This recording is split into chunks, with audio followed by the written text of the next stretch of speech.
is scattered. The pain inside, like sharp glass, I wish it subside. I'm an empty shell and I have no pride. I just wish to take a trip, a glide on your wings outside in the sky. I know you'll bring all of my pain to smithereens, but where are you? All I see is my sinnings. I need you, God. I don't feel like singing. I don't feel your presence. I'm lost, I'm absent. My mind knows you're a heaven sent, but it's my heart that feels the complete opposite. I've seen the demon's eyes laughing at my expense. As I draw closer to you, they growl and they torment. Demons of my past, from loneliness to depression, lustful thoughts, sexual aggression, spiritual regression. I'm in a recession. Leaves the salvation to question, and yes, and I'm second guessing. Same old sin. How can I claim to learn a lesson? I'm a hypocrite. Indulging in second life sessions, pretending to self, pretending to sleep but have no rest in. Back aching, heartbreaking, self-manipulation, not the master. I failed at debating. How long will I be waiting for this dryness to be quenched? It's aiding my suspense. My shoulders are so tense. Feels like the demon's jaws are waiting for me to flinch. I'm tired of the same old. This demon must break a hold, rebuke it and let it go, let it go, let it go. He hates you and wants your soul. But remember. Wow, if you're wondering who's saying all this on this track, it's the man in front of me. Hello. Smiley. Jason Abrams. Man, this is going to be an exciting episode. I'm telling you guys, exciting episode. I mean, it's just all set up for it. For that music, did you hear that music? That beat. I like, where you get that beat from? I made it. Okay, so he making some beats for my podcast? Or just, I mean, I can play around with a little bit of things. I guess. So, I don't got time to introduce Smiley. I'm going to let Smiley do it himself. So, Smiley, just tell the people who you are, about yourself, and why do we call you Smiley anyway? All right, so I am known as Smiley. It's a preferred name, and a lot of it has to do with my testimony. But just to know a little bit about me, I am a area director for a ministry called InterVarsity Christian Fellowship. That is a national college ministry that's been around for decades, and I supervise the state of Mississippi, Memphis, and West Florida, the campuses in that area, and staff and volunteers and student leaders, really bringing the gospel to the campus and helping equip students to be leaders in their area. A lot of the reasons why I'm called Smiley is, like I said, my testimony, but when I was growing up, I'm the youngest and the world revolved around me as the youngest kid. I don't know if you got any siblings, but as the youngest one. Got three. Yes. Three of them. And so the youngest one, like me, is the spoiled one. I said my parents got it right the third time. And so basically, I was a goody two shoes. I was, grew up in the church. I was throwing people in hell because I was so good. And so if anybody ever did anything wrong, I would tell them they're going to hell if they did say the cuss word or sung bad songs or whatever. Right. Don't do wrong around Smiley. And that's how it was. But I believe it was God's grace that helped me out of my self-righteousness. And it was really when my father got sick. He had diabetes. His kidneys failed. He went blind. And all that kind of happened at once. And he was bedridden. And so what happened for me, I ended up going in homeschool. And I was about sixth grade. And I was at home with him to take care of him. He was doing at-home dialysis. Mm-hmm. And so my life was no longer about me. It was about making sure my dad was taken care of. Wow. And then, and I say it just like this, to let you know a little bit of how my self-righteousness. 13? I was 13 years old? 11. 11? Yeah. Wow, that's such a young age. Yeah. To be dealing with something like that for real. Yeah, it was 11. Wow. And so while I was in home, and I say this just like this, my sister had the audacity to get pregnant and as a teenager. And I say it just like that because of my self-righteousness and my pride.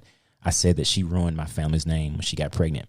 And so at 12 years old, I'm seeing now my house is me taking care of my baby nephew while my sister finished school, changing his diaper, making sure he's fed, making sure the house is clean. And my dad did at home dialysis. So making sure things was wiped down, moving the boxes that he received, because it was like our house was smelling like a hospital, cooking breakfast for him. And then in the meantime, doing a couple hours of schoolwork. So that was my life. And so it really wasn't about me anymore. And when that happened, I'm trying to figure myself out. So I started wearing all black. I started growing my hair out. I was trying to find, and most people in middle school are trying to figure themselves out, right? Their identity. And so I was trying to figure out my identity, but my identity was bound in the fact that how much I could achieve and how good I was. But at this point, it didn't matter what I could achieve because I was at home and no one else was seeing me.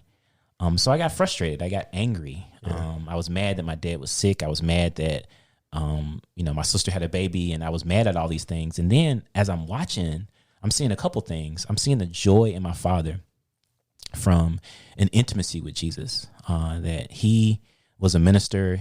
He served and was following Jesus. And so even though he was bedridden, I saw this amazing joy that no one else was around. He was constantly worshiping. In the midst of his pain, in the midst of his suffering.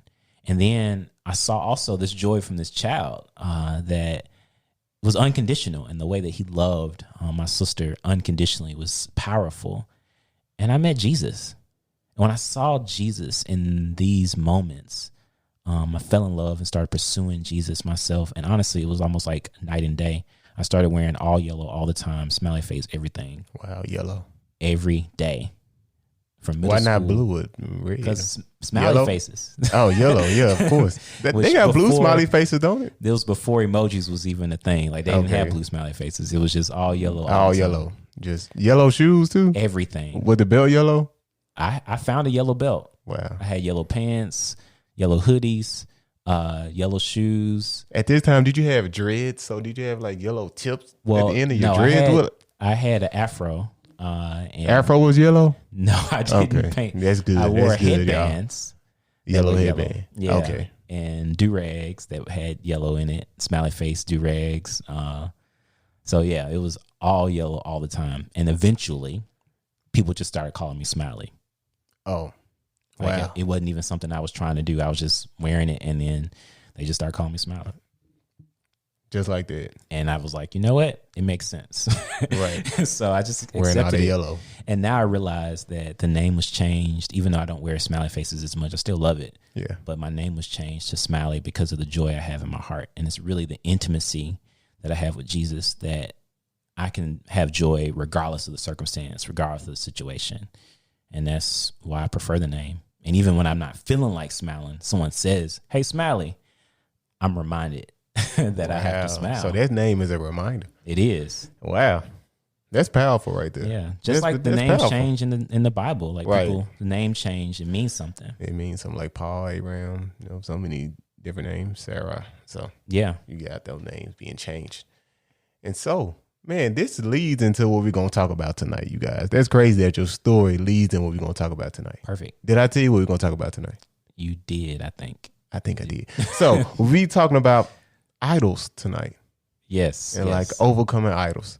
It's so, it's the norm in America, especially in Western culture, to have an idol. I know most people think about when you say idol, they think of wood, clay, a statue. Yeah. That was in Israel or somewhere east. But an idol is way more than that. Right. An idol is big. An idol gets deep. A good thing could be an idol, like food, sports. I mean, absolutely. So many different things could be an idol. So what really is an idol? Because you hear different definitions of people saying what is an idol. I hear this a lot. Most people say just because I put all my time in this, that doesn't mean it's an idol. So what you have to say about that? Like, what is an idol? Yeah. What's the biblical definition of an idol? A biblical definition of an idol. And your definition of an idol. I got to get my reference books. But no, I think that an idol really is a false image of a God. And so whether someone or something that you choose to worship in replace of the creator. Mm-hmm. So something that you look to fulfill the needs or voids that you may have in life. And ideally, God is supposed to do that. Right. And so the idol is that self-created. So in scripture, biblical definition, I guess you see idols are created by the hands of people. And so God is the creator. And so we don't create God. We haven't created God. We aren't creating God. Never. Right. And you heard, I didn't mean to cut you off, but a lot of people be saying that's why we God. We are all gods because we can create. And so, like, it just throws me off. I mean, like, we're created in the image of God. Yeah. Who is a creator. And so when I create something, I am representing the creator. Right. And I give credit to the creator. And so, but with idols, it's something that we created. So you see the idol, the calf, the golden calf that was created. They took their gold and made and formed this image and started worshiping this calf. And so these images represent something that someone made and created, and then in replace, like, please, like you're calling it to please you, to serve you, or you're serving it technically. Right. He can't do nothing for you. Yeah. So basically. Yeah. And you mentioned a bunch of different examples of modern day. I think how we can look at that. There's plenty to go through, but I think that's how I would define it. In that sense, like, yeah, I can agree with it. I wasn't planning on disagreeing with you. What you were thinking. I wasn't planning on disagreeing with you. Okay. But yeah, you said created. And when you said that, it made me think, because I was like, that was transition, like learning about the word of God, learning about idols in general. I was like, man, do I have any idols? I'm not sure if I have any idols. And then it was like, don't create anything, don't have any other God before me. And I was like, wow, I do have another God, really. But it's not that God, it's the God, the fuzzy God. The God I can just go do whatever I want to, then come back home and say, oh, Lord, please forgive me. I had that God. I had the soft God, which actually was breaking the first and the second commandment at the same time. So I didn't even know that. So we can make God an idol, which is a small g. We can think we're serving God, but we really can be serving an idol. Yeah. Like, how can we cope with that? How can we not fall into those type of waters? Well, that's, I think that idolatry begins with a level of innocence. So like you mentioned, like food, sports, and I think marriage is one of those things that you have this image that looks good, you know. Even Adam and Eve in the beginning, they saw the fruit that was pleasing to the eye. So there was this, the fruit, God made it, right? You know, and so it's something that is good. And so there's a level of innocence when we approach it. Now, that's with anything we're on earth that we have. I think that evolves to a point of the lust. So you can look at it like, I mean, Instagram is that kind of idea of opening up the window of something different that you don't have. So they saw this fruit that was pleasing to the eye. So lust of the flesh, pleasing to the eye. So they desired this, something that they couldn't have, in a sense. And that's really what the idol becomes. I think we begin to build the altar of this idol when it's something that we can't have. Right. So how to avoid that is the question. How to avoid that? Like, I think can we avoid that? I think realizing where it's coming from is probably the start of that. And, you know, I think about, you know, I had the idol, as I talked about my childhood. I used religion as an idol. I think church can be an idol because it's not looking actually for God. It's churchianity or religiosity.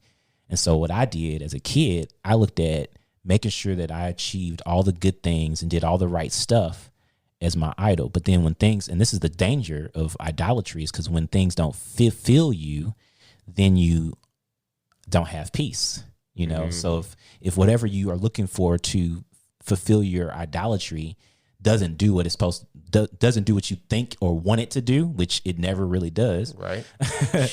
It leaves you thirsty. It leaves you hungry. It leaves you wanting more. And so like, even as I was looking for my achievements and my self-righteousness to represent me, to really feed my idolatry, hunger, and it wasn't doing it because no one else could see me. So I couldn't get any praise. I couldn't get any affirmation because I'm at home by myself. So now my idol of me is dwindling to nothing. And so now who do I worship? You know, who do I worship? I was worshiping all of my accolades, and now it didn't matter. And so I'm trying to figure that out. So that was a turning point and really a push of confusion and frustration, because I looked at this idol and I built this altar, but now it was starting to break. Right. Dang. Just like that. Yeah, I think so. Like, you asked the question of like, how do we prevent it? I believe that God is gracious. And I think that, right.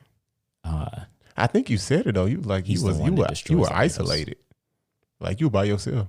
Well, so you start to realize, do we need spend a long time with God and with ourselves to see what our hearts are really saying? I mean, I think that God loves his creation so much that he actually breaks those idols for us. And so like, we have the option to pursue him or to try to rebuild the idols. Yeah, true. But I think that, like, in my story, I mentioned that he started breaking my own idol, and I had an opportunity at this point to pursue other things. And I think I did. I was looking for other stuff to fulfill me. One of those idols that I was looking for was the idol of marriage. Right. You know? That's a big one nowadays, especially like for young people, middle-aged people, I would say. Look, I wanted to be married when I was 13. Too. Oh, 13. Yeah. I made a New Year's resolution when I was... I wasn't thinking about marriage at 13. I was thinking about it. I was not. I actually made a resolution, maybe when I was 14 or 15. No, I was 16 when I made this resolution. It was to find... And I never had a girlfriend growing up in high school or middle school or elementary school. I was at home school, so I didn't have no girlfriends at home. But I had a resolution to find a girlfriend by the end of... it was 2003 at the time. So find a girlfriend by the end of 2003, find a fiance by the end of 2004, and be married by the end of 2005. Wow, you had a game plan. It was a 3-year New Year's resolution. So day one, I wrote it down, and I was like, I shared it with everybody. This is how y'all share the New Year's resolution. This is how you do it. That 1 year resolution don't matter. It was a 3-year plan, non-negotiable. I was like, these are all the stuff I'm doing. So as I did that, my father, and it was one of the last conversations I had with him, deep conversations. I remember we were at IHOP, grabbing some pancakes. Good pancakes. Yeah. And so as we were sitting down, I was telling him I was excited about my resolution. Cause I mean, like, honestly, my parents were high school sweethearts.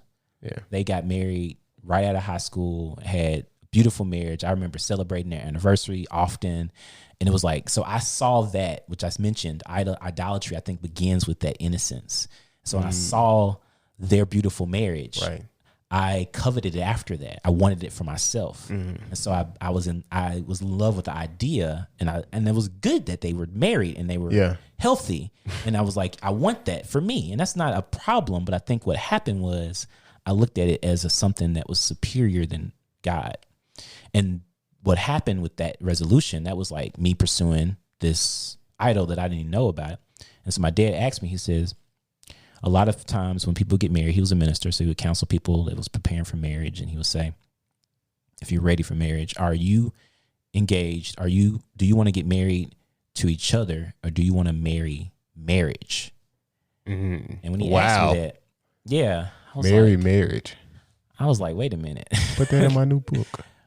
Would I marry marriage? At the time, I didn't know anybody.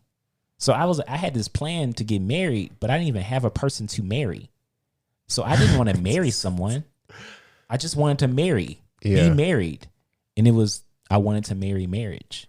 Right. And when he shared that to me, it was the beginning of me realizing my idol of marriage. And God showed it to me. I was 16 years old, and he showed me this idol that I had, that I was looking for marriage to fulfill my loneliness. I was looking for marriage to fulfill all of my hopes and dreams. I would only be complete if I was married. And that's the dangers of idols. Idols will do that. So like, you take food, for example.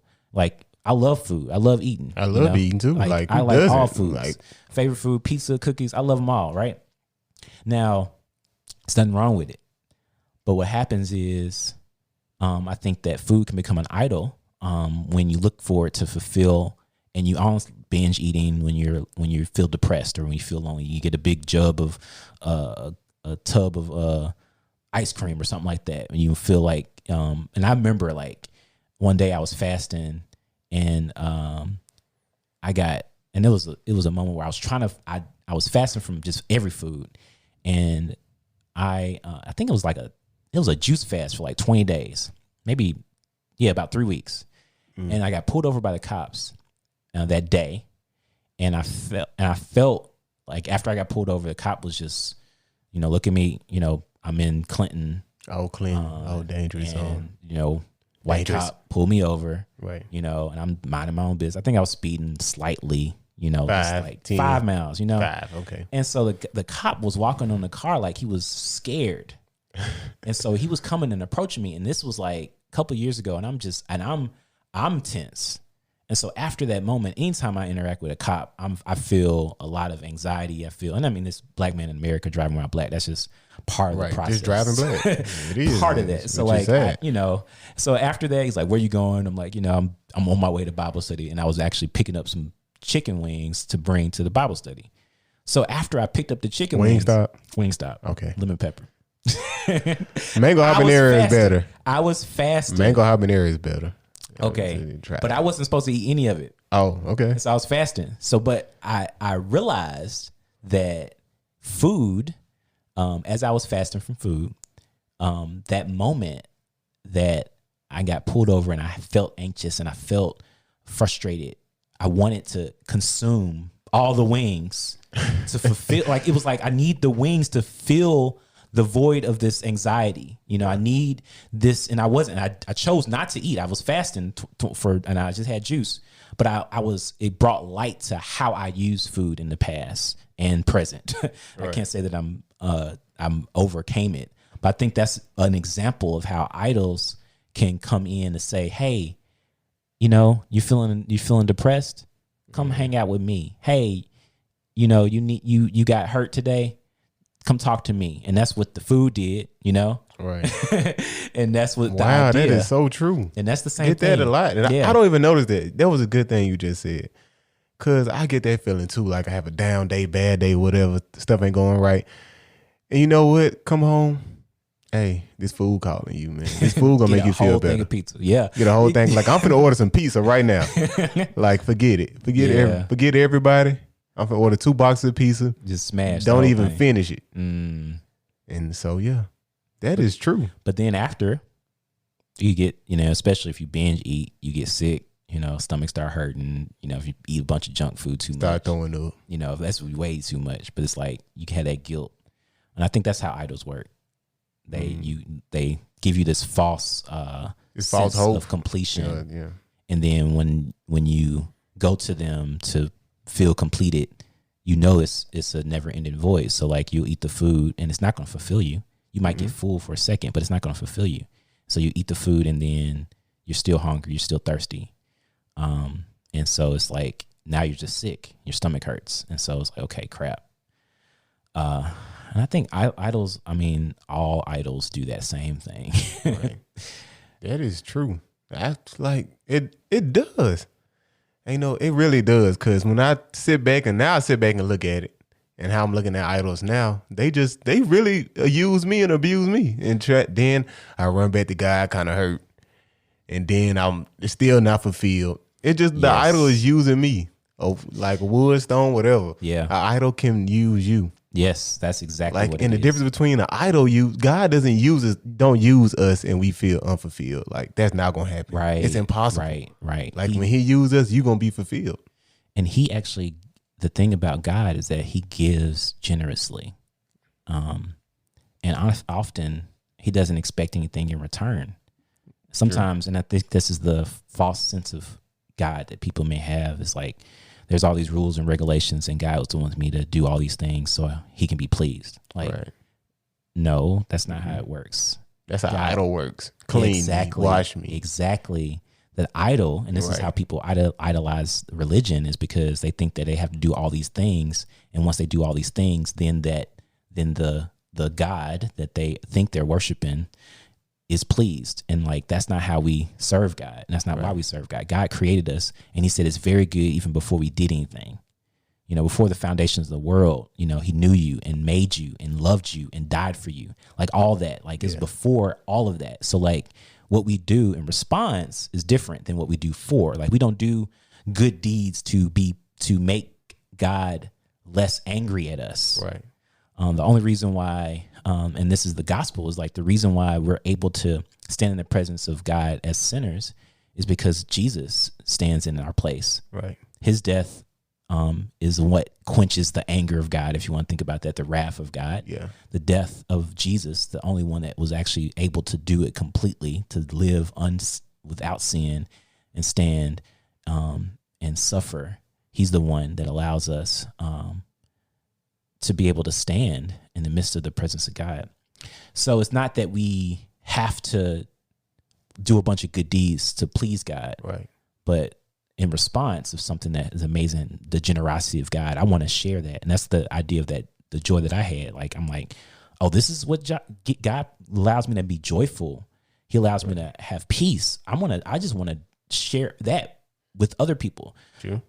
Just like if I watch a good movie, I'm like, hey, you got to see this because I'm so excited about it. I don't, pop popcorn so that the movie can be pleased that I watched it. You know what I mean? Like, and so the movie don't make no sense. Right. And so, but I think you mentioned how like we sin, and then there's these things that the idols are trying to do. We can't please. They won't fulfill us. There's this in scripture, we see this cycle of useless idols in a sense. So it goes where we sin, then we suffer, then we cry out, right? Then God delivers. That's true. And then we sin again. Wow, it's a cycle. That is a cycle. And I've been through that cycle throughout. It's a cycle of useless idols. Yeah. So you see it throughout scripture. You see it with Israel in Exodus. They cry out to the Lord. Lord, help us, help us, help us. They're suffering, right? We suffer. They're suffering because they're in slavery. So as they're suffering in slavery, they cry out. God does something. What does God do? God delivers with Moses. Let my people go. Right. So he goes to Pharaoh, let them go. And they're out in the desert, in the wilderness. What do they do while they're in the wilderness? They sin.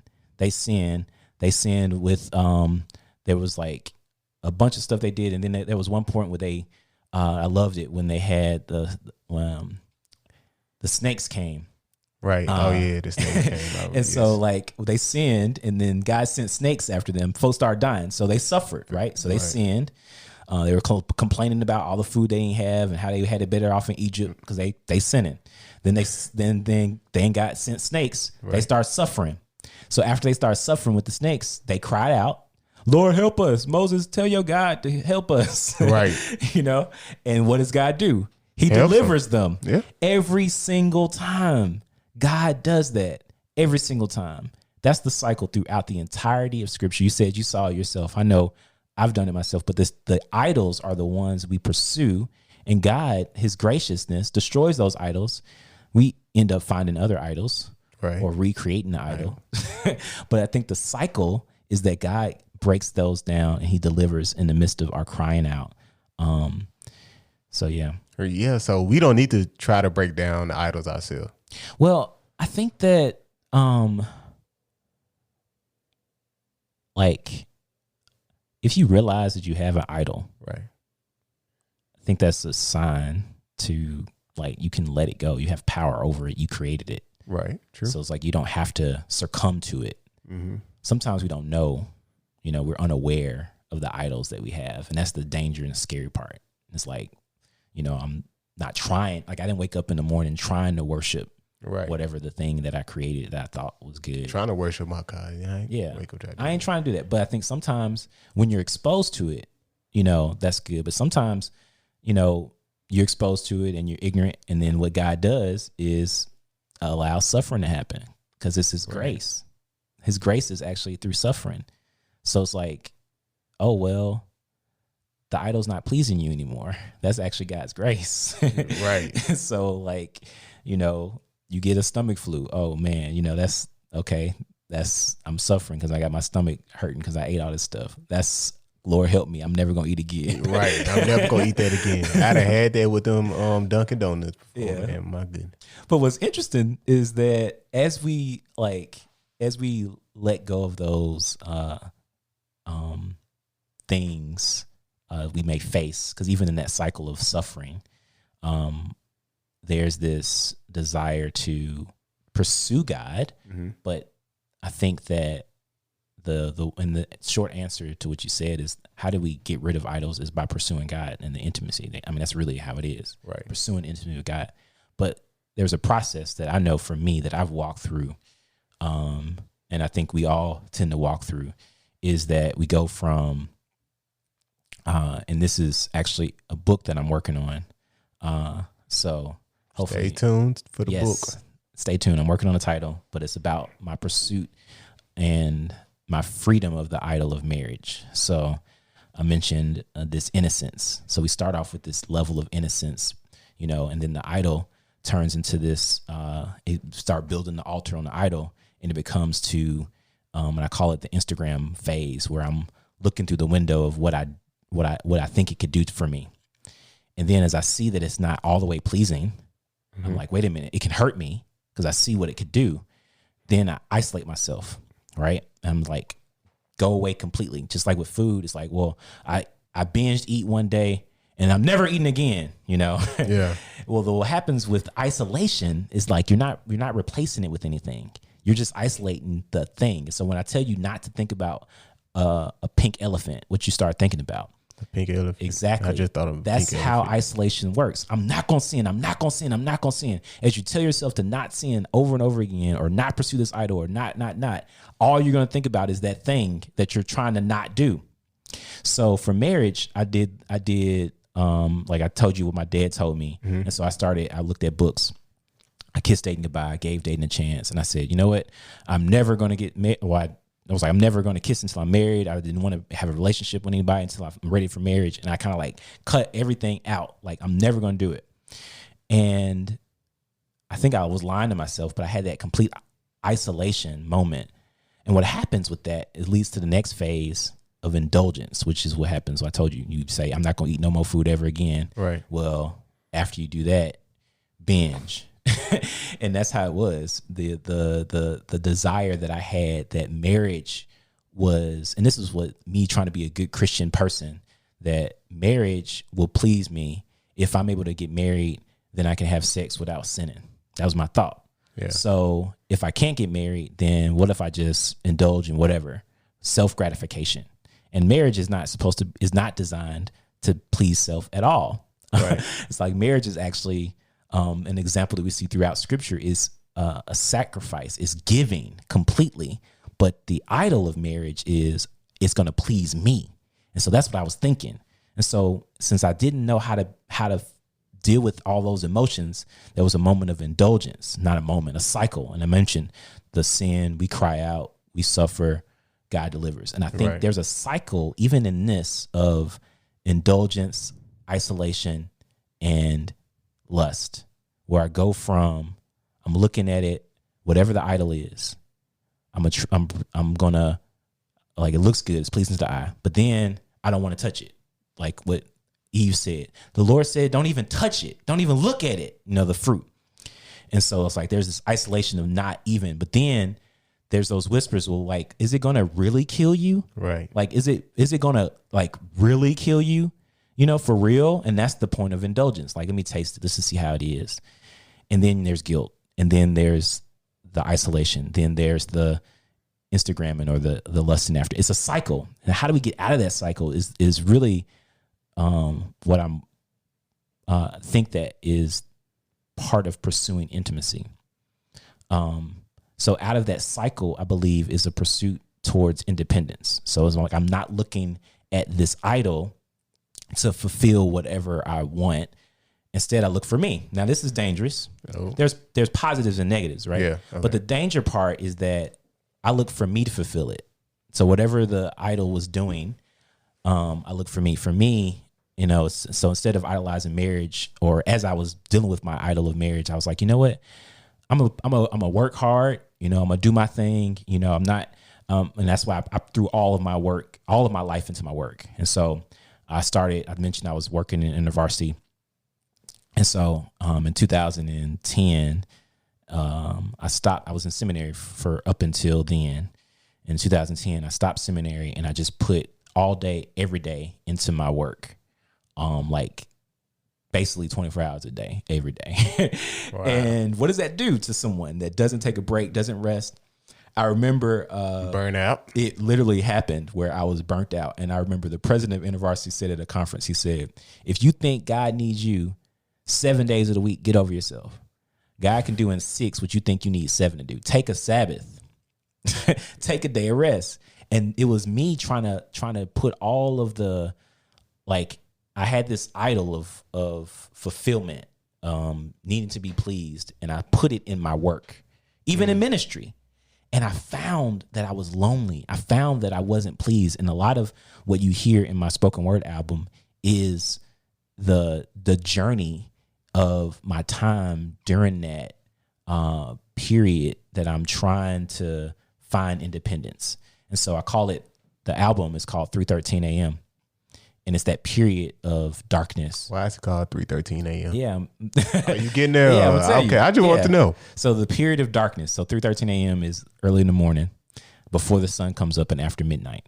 And so it's that period of darkness. And I think part of that, even in my journey, was this desire to find independence and find freedom, and looked for myself, but it wasn't fulfilling. And so as I've tried to pursue myself, even as in that poem that you heard earlier, the demons, I find the demons chasing after me, in a sense, the demons of loneliness, the demons of my own lustful thoughts, like all those things are surrounding me. And so another reason why it's called 3:13 a.m., it represents the time, the number 313 represents the day my dad passed, March 13th, 2003, 3:13. And so he actually, I saw how he found joy in the midst of suffering. So that even when, instead of looking for yourself to fulfill during a time of hopelessness, during a time of anxiety and danger or fear, instead of looking for yourself to fulfill it, looking towards God. And so there's a level of independence for that I think an idol maybe even gives you this pseudo independence of saying, you don't need me. But then you kind of lie to it and say, well, I don't need you. I don't need you. Like the people that's like, I don't need no man. And like the idea is like, right, maybe you're saying it because you really are hurt, not because you actually are independent. And I think that's that pseudo independence that I think I started doing. Like, I don't ever need to get married. And I had that thought. There's beauty in not ever getting married. There's beauty in singleness. And I learned to appreciate that over the time. Mm-hmm. But I think that in the moment of trying to be independent and pour myself into work, I was just trying to be fulfilled. There's a next level right before intimacy is interdependence, which sounds good. It sounds fancy. And so that means I'm not dependent on myself anymore, but I'm dependent on other people. Interdependence. That's like, and I remember at this point I started living in community. I went into the discipleship house, and I had roommates, and I was looking for others to fulfill what I was missing from not being married and not understanding who I was and myself. That was, and every single person is not enough. You can have 100,000 people and it won't be enough to fulfill whatever emptiness that you experience inside. And that's something I realized. I was like, wait a minute, this void that I have, that I'm looking for idols, I'm looking to whatever vices that I turn to fulfill, there's something missing. And that's where intimacy comes. When I learned how to look to God, and this is how I did it, and you said it at the beginning, I started spending some quiet time and retreats of silences, and really took a Sabbath day of rest, away from work, away from technology, away from all of the things that I look to that maybe aren't bad in of itself, but I could put into and create an idol for. Mm-hmm. And as I did that, I fell in love with God in a way that I never knew I could. I mean, I was pursuing him, and I was serving him, and I was sharing about him, but I still didn't really know that I was missing this level of intimacy. I knew the void was there, but then when I was able to pursue that quiet time and take a whole, like, cut my phone off 24 hours, go to a cabin and just pray, journal, write, read, and that was where I just rested and listened and enjoyed nature. And that was a place and time that I began to find intimacy with the Creator, and that started filling the void. Now it's a cycle, because I mean, like, I'm like constantly pursuing intimacy. Okay. So yeah. It's like, I'm like, I am now intimacy with the Creator. Like, I don't think it's like I'm not all the way there yet. Yeah. You know, even as I've been pursuing God for over 20 years, I still feel like I got to go deeper in my intimacy with him. And that's really, I think, like, you know, I told you that God is gracious in the sense that he destroys our idols. We see that throughout scripture. Right. It doesn't feel good though. When idols get destroyed, it hurts. So even like thinking about my idol of marriage, and how that started breaking is like, wait a minute, who am I if I'm not married at, well, I said 16, you know? So, right. And we see that now, like, as soon as you graduate, you better have that great job. Yep. You better be married. Yep. You better be at your parents' house. Yeah. You better be paying off some debt, or almost have your debt paid off by you 25 or 28. Or you ain't living right, or you not right. You? Like, who are you? Like, and that's an idol. I think that's a huge idol for America. It's the American dream. It literally is. Yeah. And that dream is an idol. You know, I think that there's a lot of different things that we use as idols that gives us this picture to please us. So that American dream is one. I think that, and I think I alluded to it earlier, but I think that religiosity, churchianity, cultural Christianity is another. And I honestly believe that God is starting to break those right now. The world that we live in, as we think about, you know, COVID-19 and the adjustments that we're making, right? Like, I'm really seeing that God is starting to destroy some of the idols that we created for church. Literally, no one is in the church four walls. Right. Nobody. And I believe, like, is ministry gonna stop because of that? But ministry is growing. Question. That's true. It's like the walls. And I heard someone say today, I was on a call and they said, we're not bound to the walls. They said it just like that. And I'm like, you know what? We're living in literally, I think this is a revival for the church to actually wake up and be the church and not be stuck in behind the four walls, because we're now, like, people aren't complaining about how many people are sitting at their pews. Literally, right. There's a law that says you can't have more than 10 people. So the people aren't complaining that there's less than 10 people in their four walls. In fact, they're trying to figure out how to reach people outside of the walls now.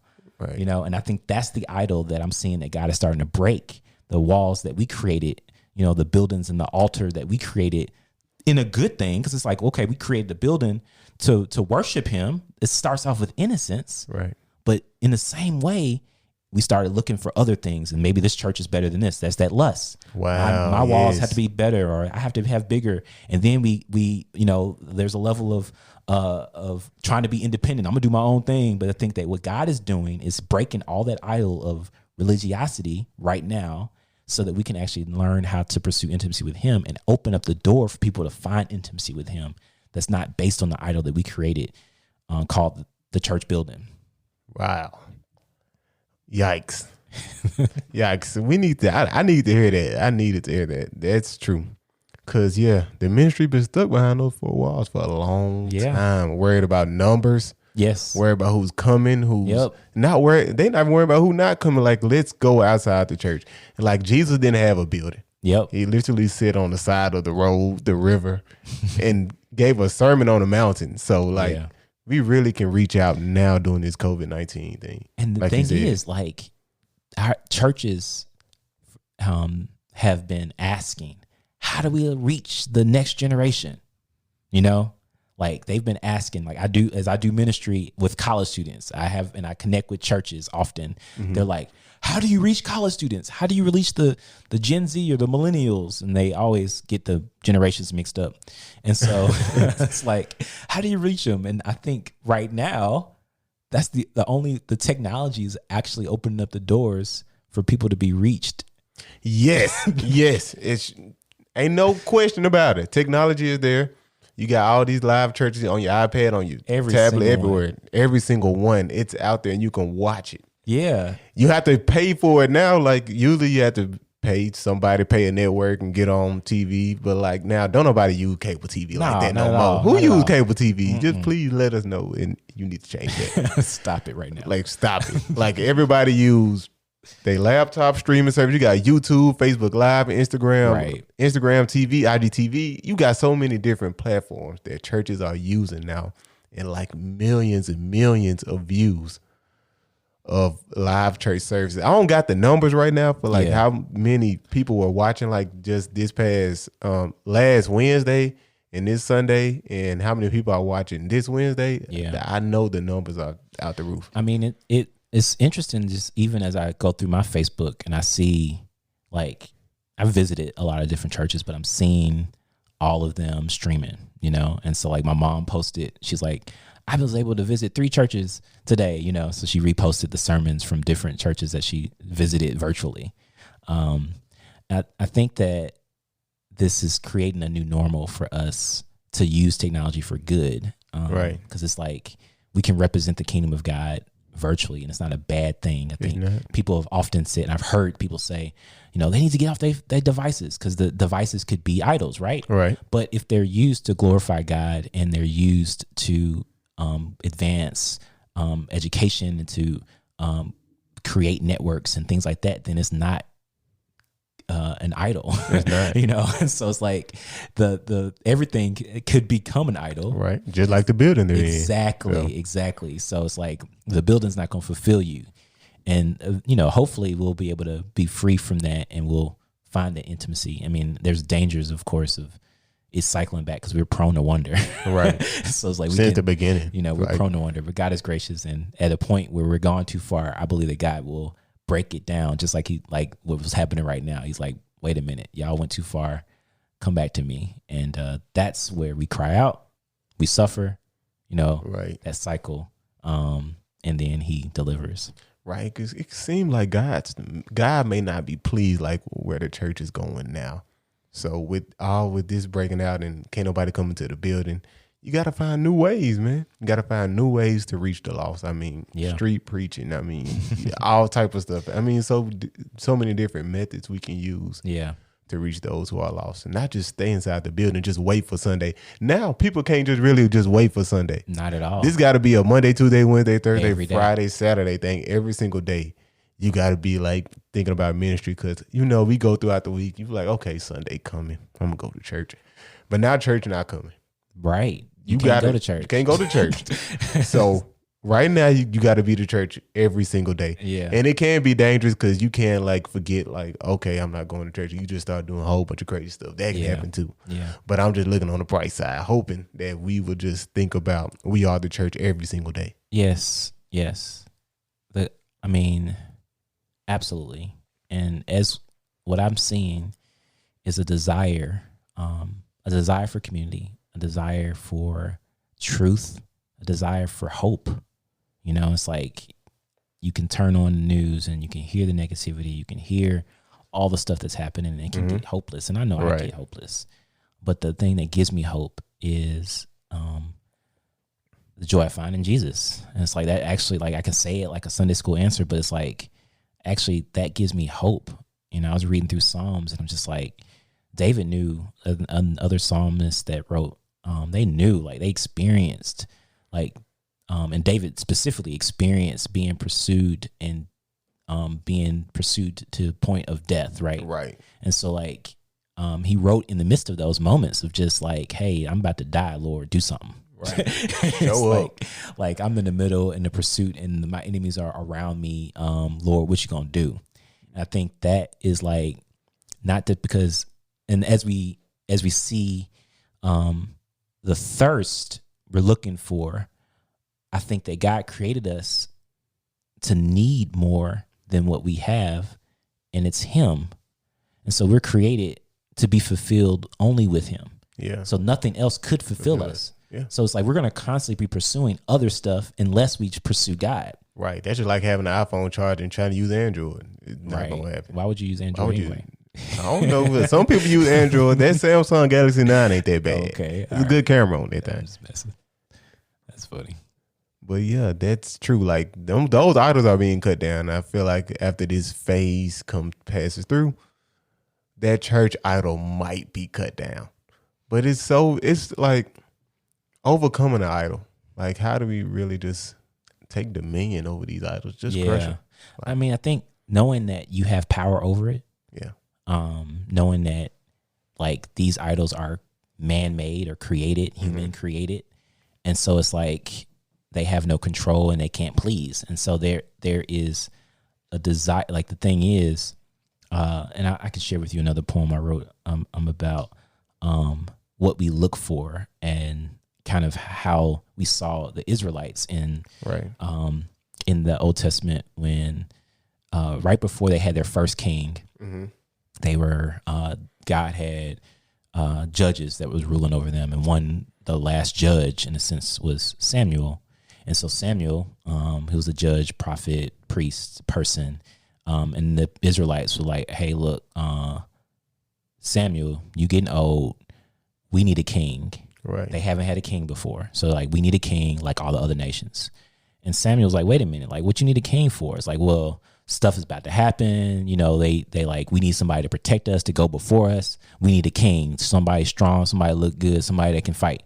And so Samuel's like, wait a minute, like y'all looking for a king, and like he got offended. Right. You know, and so God was like, wait a minute, they ain't rejecting you, they rejecting me. I'm the one that was their king. You know, and he showed them, was like, look, all the stuff that you've seen that happen, I did all that stuff, but y'all want somebody else to do it? So what did God do? He said, go ahead, have y'all little king. Right. And then what happened? Well, Saul, he wasn't very good. He wasn't a pleasant. He was not a pleasant king at all. And so, not a good one. you know, I think that we look for idols like that. You know, we look to idols to be those things that we desire to be fulfilled. And I wrote this, I think it was like a response to like Israel wanting to have a king. It was like a sermon response. So, ready to hear it? Yeah, I'm ready to hear it. Do you need some You need some music? No, you just want to go like I can do it. Yeah, just without it. Yeah, I'm sure you could. You got music? I mean, I got some. All right, instrumentals you want to try out. I don't know if you're gonna like them. I don't know if you I don't know. I ain't practice. Okay. I just do it a cappella. All right. Who is your king? Who takes your everything, corruption he brings, whom you look to be, so you can be complete. Who is your king? Who you gave authority to rule, to lead. Social media tells you how to think. From the hashtag to the meme, who is your king? The government? Who is after dishonest gain, accepting bribes, perverting justice? Is this who you are trusting? Seeking conformity so we can be like everybody else. Fear feeds our insecurities. Who is your king? Who you have looked to lead? As you reject the one who is supreme, who is your king? Your own pseudo identity, who you try to conform to be, who literally rules over you physically. Who is your king? See, we have rebelled against the King of Kings, began with the tree. Now we seek pseudo gods and idols to make us complete. Facebook and IG, cultural Christianity, marriage, idolatry, building, churchianity. These things are the earthly kings who we seek to lead, looking majestically, but is fueled with self-seeking. Who is your king? Let us look to the one who was slain, the lamb who endured pain. This is my king. who gives everything humility as he bleeds on the cross for unity, the Father who loves us unconditionally like the prodigal son, repenting back to the Father who chases after me. This King fights my battles, took on death, stands on the front line, taking the consequence of my sin. Who is your King? Who is the one who unconditionally loves us? My King is Jesus. That's it. Oh.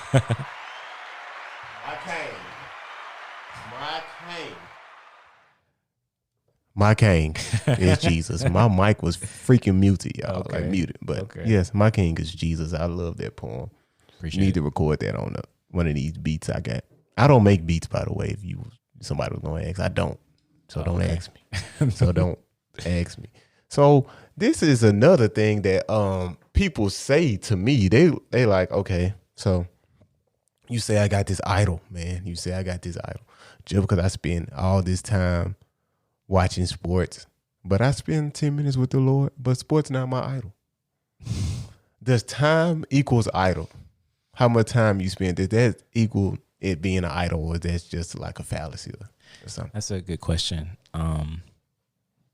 That's a really good question. I think that, we have 24 hours in a day, and how we spend it is not as it gets spent.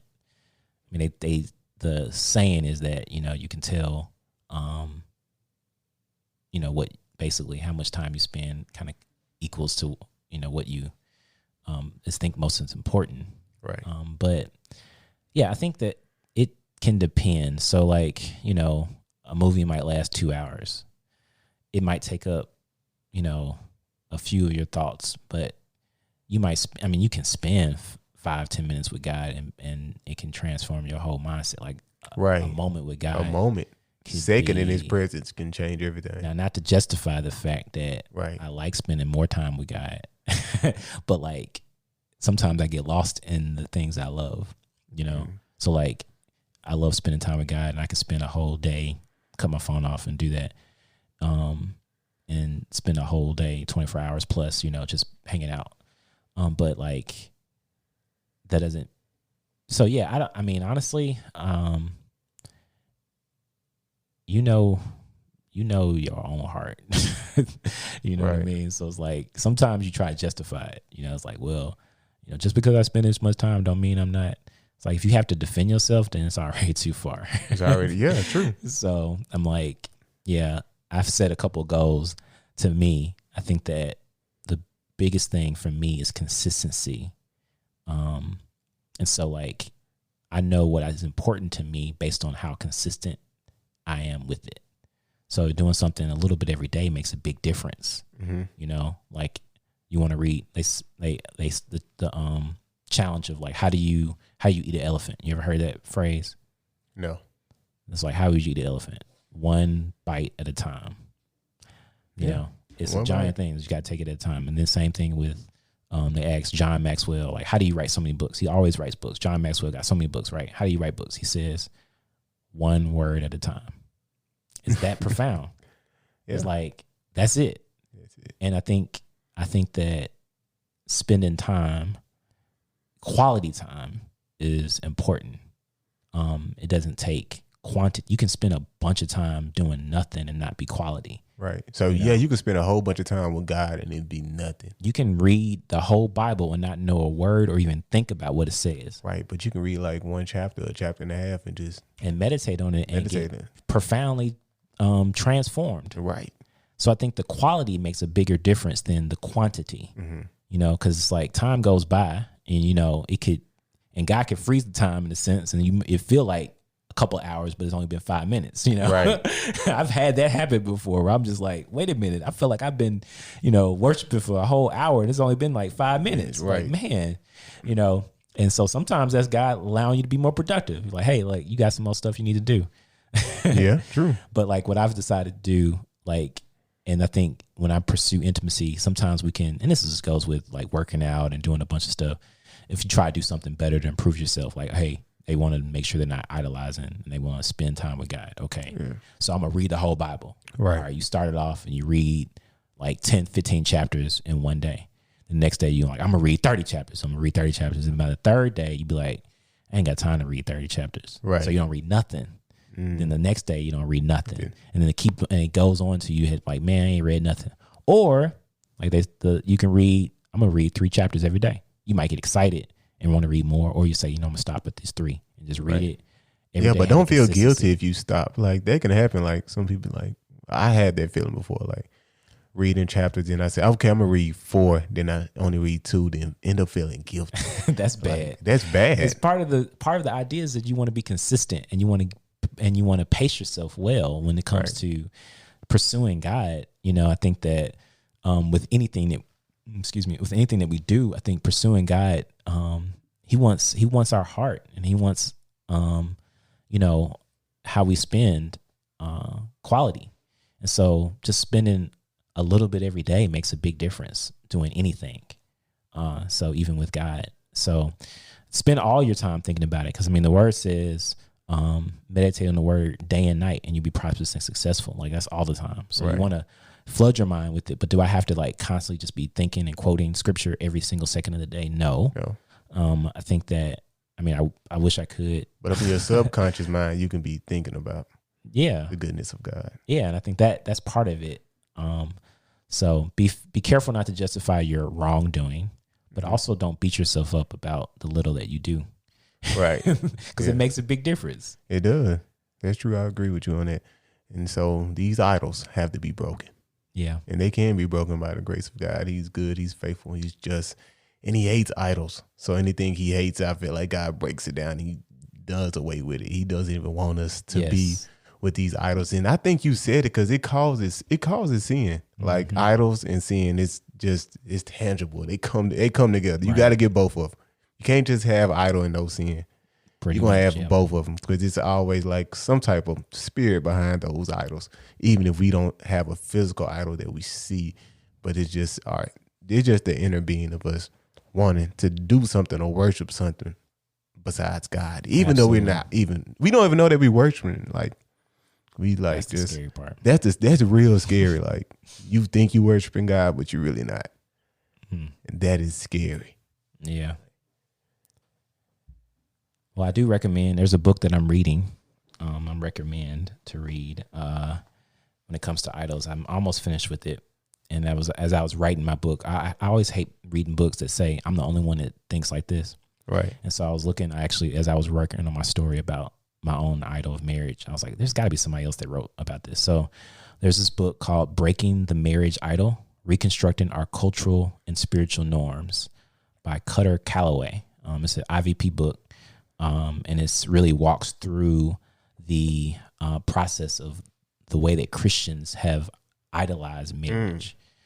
So it's really beautiful. The guy's married, but he has a good perspective that says that marriage is not just the penultimate, that it's like we think about the images that we create, that we see in the media, we go from love at first sight, he didn't say about that, but like love is blind, marriage at first sight, those kind of shows that kind of Bachelor, that say that I'm only complete once I get married. All the Disney princesses, Disney princess movies, the Little Mermaid is not a human until she gets married, literally. And so that's the idea that we see. And he talks about that a little bit, but like that's the culture that we create. And so and I think that it does parallel with multiple ways that we create idols. But I recommend that book as you're looking for something to read during this isolation time. Right, because we need to be breaking these idols. So any last words? Because I know you're busy, you got stuff to do. I don't want to keep you forever. Yeah, but I do want to read some. So any last words, like how we can just demolish these idols, take them out. Yeah, do away with them. Yeah, I think just final thoughts.